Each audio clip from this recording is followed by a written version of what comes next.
This is a McLaren 720S.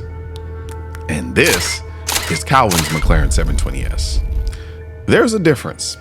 One looks like he came from a sterile lab in Woking.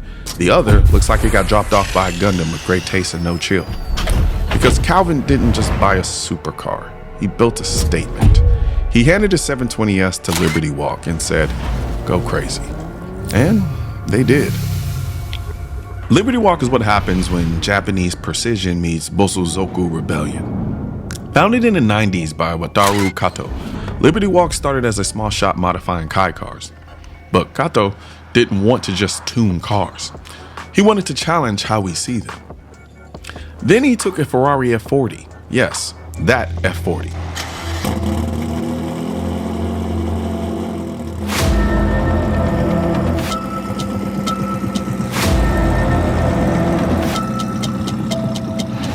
And cut into it.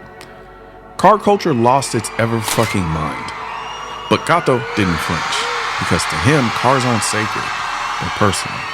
And when Calvin dropped that same energy onto his 720S, you get this. Now here's the crazy part. Calvin daily drives this thing. This isn't a trailer queen. He doesn't keep it hidden behind velvet ropes. He takes it to work. He takes it to grab tacos because, yeah, he owns OMG Tacos. And honestly, that makes perfect sense. But here's where it really gets interesting. As I got into cars more growing up, initially, I just saw them as nice cars. You see a Lamborghini and you're like, cool. One day I hope I get to drive something like that. But over time, that changed. I started buying cars of my own, modifying them, learning what I liked, and somewhere in that process, I stopped seeing cars as just the end goal. I started seeing them as a canvas. Because the truth is, for car people, cars aren't just transportation, they're expression. They're how we show who we are without having to say anything. And Liberty Walk, that's a canvas on top of a canvas. It's wild, it's bold. Yeah, some might even call it tacky, but honestly, isn't that the point?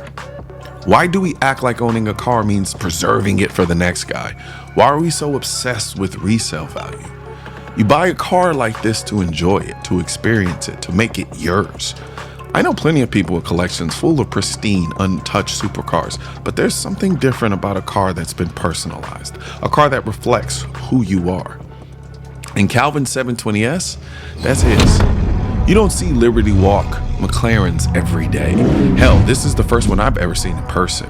And the fact that he's driving it daily, wheels tucked, wide body flared, diffuser scraping, that's insane. But at the same time, it's not, because I get it. I'm the same way. This isn't about status, it's about presence. It's about building something that doesn't just look good, it feels like you. And yeah, you could argue that putting a Liberty Walk kit on a 720S destroys the resale value, but you could also argue that it makes the car priceless to the right person. It's like a high-end condo, unique, curated, personal. It might not be for everyone, but when the right person sees it, it's a match made in heaven. And Liberty Walk does that better than anyone. They let you peacock a little, not in an "I'm better than you" way, but in a "this is who I am, so deal with it" kind of way. So yeah, Calvin's car is a lot.